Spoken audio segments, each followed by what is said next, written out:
Ada pertanyaan. Assalamualaikum warahmatullahi wabarakatuh. Ya Ustadz, bagaimana dengan kaidah yaitu afahmu as-salaf, yaitu pemahaman salaf adalah sesuatu yang disepakati oleh para a'immah as-salaf, yaitu para imam salaf dari kaidah-kaidah dalam agama ini, walaupun itu sesuatu yang belum ada kejadiannya atau praktiknya pada zaman tersebut, namun kita tidak terhalangi untuk mempraktekannya pada zaman sekarang selama hal tersebut dibangun di atas hal yang disepakati oleh mereka, yaitu para ulama salaf. Yang jadi pertanyaan, bagaimana hubungannya dengan keadaan sekarang di saat wabah yang kita ketahui mengenai himbauan dan fatwa dari para ulama mengenai tata cara ibadah di saat terjadi wabah? Mohon penjelasannya, Ustaz. Alhamdulillah, wassalatu wassalamu rasulullah. Allahumma salli wa sallim wa barik nabi. Yang perlu kita perhatikan dalam kita beragama ini sudah saya jelaskan di buku ini di awal-awal, bahwa dalam kita beragama yang kita ikut itu dalil. Perhatikan tuh, dalil Al-Quran dan Sunnah ala fahmi salaf. Dalil dalam kita beragama yang paling penting dalil. Yang kita ikut dalil, nggak boleh yang lain. Kalau disebut dalil, apa itu dalil? Quran dan Sunnah. Kemudian dipahami oleh para sahabat radhiyallahu majma'in.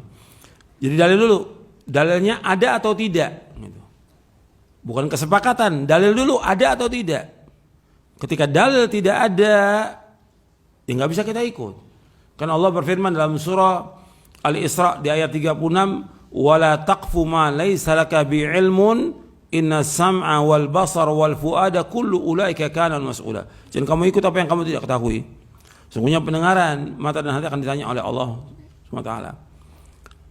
Jadi semua akan ditanya oleh Allah. Jadi kita nggak boleh ikut apa yang nggak ada dalilnya. Siapapun dia yang berkata, dia seorang ustadz, seorang dai, seorang syekh, seorang imam, yang kita ikut dalil. Dalilnya ada atau tidak? Ketika tidak ada dalil, nggak boleh kita ikut. Kan kita diwajibkan mengikuti dalil. Kalau dalil Quran dan Sunnah. Jadi jangan kesepakatan sahabat atau tabi'in atau yang lain tidak boleh menyalahi Quran dan Sunnah. Itu perhatikan tuh. Sekarang tadi pertanyaannya berkaitan dengan pandemi ini. Pandemi tetap kita ikut dalil. Yang menyuruh kita sholat di masjid siapa? Yang suruh sholat di masjid siapa? Rasulullah sallallahu alaihi wasallam. Yang pertama kali Allah yang menyuruh. Innama ya'muru masajidallah man amana billah wal yawmil akhir wa aqama as-salata wa ata az-zakah wa lam yakhsha illa Allah fa asa ulaika yakunu minal muhtadin. Sesungguhnya yang meramaikan masjid Allah itu adalah orang-orang beriman kepada Allah dan beriman kepada yaumul akhir, hari kiamat, menegakkan salat, mengeluarkan zakat, dan dia tidak takut kecuali kepada Allah. Maka mereka adalah orang-orang yang mendapatkan petunjuk. Dan Allah juga berfirman, wa aqimus salata wa atuz zakata warka'u marakin, dalam surah Al-Baqarah di ayat 43. Dirikanlah salat, keluarkan zakat, dan ruku bersama orang ruku. Artinya hendaknya kalian salat berjamaah. Yang menyuruh salat berjamaah Allah dalam Al-Quran. Kemudian Rasulullah juga memerintahkan demikian untuk salat berjamaah, sampai Rasulullah akan membakar rumah-rumah orang yang tidak salat berjamaah, akan dibakar. Ini hadis sahih Bukhari Muslim. Ketika Nabi akan membakar rumah orang yang tidak salat berjamaah, menunjukkan salat berjamaah itu sunnah atau wajib? Wajib. Kalau dikatakan kenapa Nabi tidak bakar? Kenapa Nabi nggak bakar? Karena ada yang tidak wajib di situ. Siapa yang nggak wajib salat berjamaah? Wanita. Yang kedua, anak-anak nggak wajib. Maka Nabi tidak bakar. Tapi ancaman ini menunjukkan tentang wajibnya salat berjamaah. Bahkan kata Abdullah bin Mas'ud radhiyallahu yang diriwayatkan oleh Imam Muslim, sampai ada di kalangan kami para sahabat itu ada yang dibopong untuk salat berjamaah. Karena betul-betul syiar agama Islam yang besar, azan dikumandangkan 5 kali dalam sehari itu untuk apa? Syiar agama Islam. Bahkan syiar ini membedakan antara negara Muslim dengan negara kafir. Azan ini. Nanti azan dikumandangkan hanya cukup untuk azan. Orang nggak perlu datang ke masjid, Justru ini kaitan dengan iman tadi, pembahasan kita tentang iman. Justru dengan adzan itu dia berangkat ke masjid menunjukkan bahwa dia orang yang beriman. Sebab Allah mengkaitkan innama ya'muru masajidallah man amana billah wal yawmil akhir wa aqama as-salata wa ata az-zakah wa lam yakhsha illa Allah fa asa ulaika yakunu minal muhtadin. Sesungguhnya yang meramaikan masjid Allah itu adalah orang yang beriman kepada Allah dan beriman kepada yaumul akhir, pada hari kiamat, menegakkan sholat, mengeluarkan zakat, dan dia tidak takut kecuali kepada Allah. Maka mereka adalah orang-orang yang mendapatkan petunjuk.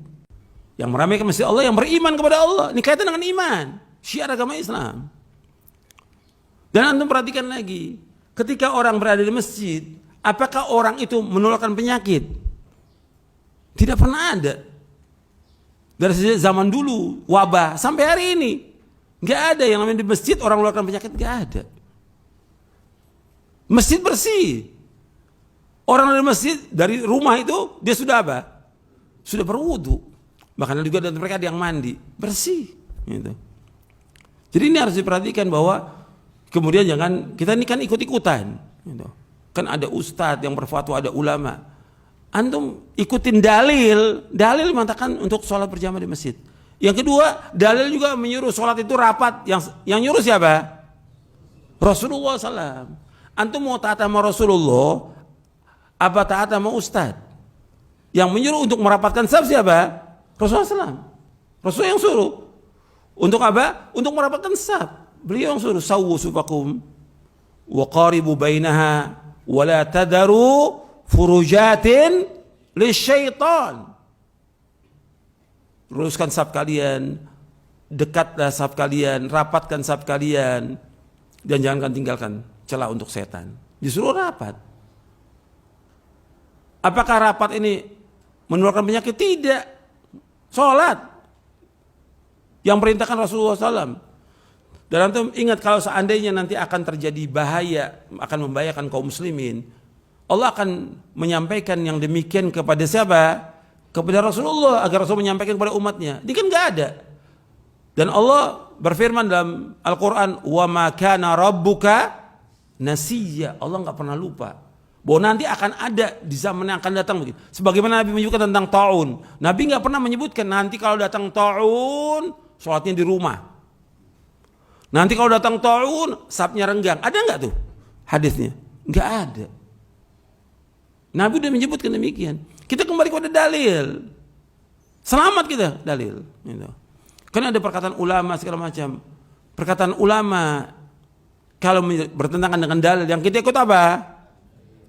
Kan kalau ada perselisihan, kembalikan kepada dalil. Fa in tanaza'tum fi syai'in farudduhu ila Allah war Rasul in kuntum tu'minu billahi wal yawmil akhir, dzalika khairun wa ahsanu ta'wila. Apabila kalian berselisih tentang perkara sesuatu dalam agama ini, kembalikan kepada Allah, pada Quran, kembalikan kepada Rasul, kepada dalil, kepada hadis, kepada sunnah.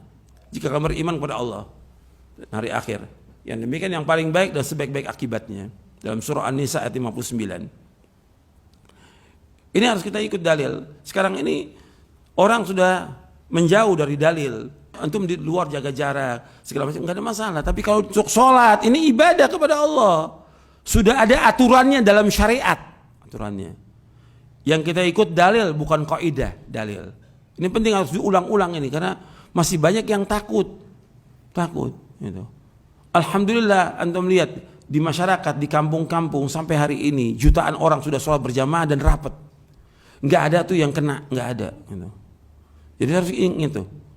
Jadi supaya kita tambah yakin dengan agama ini, yakin dengan perintah-perintah Allah Rasulnya akan membawa keselamatan. Tapi ketika orang itu melanggar perintah siapa? Ketika dia melanggar ini, saf itu renggang atau dia nggak ke masjid, melanggar perintah siapa? Perintah siapa?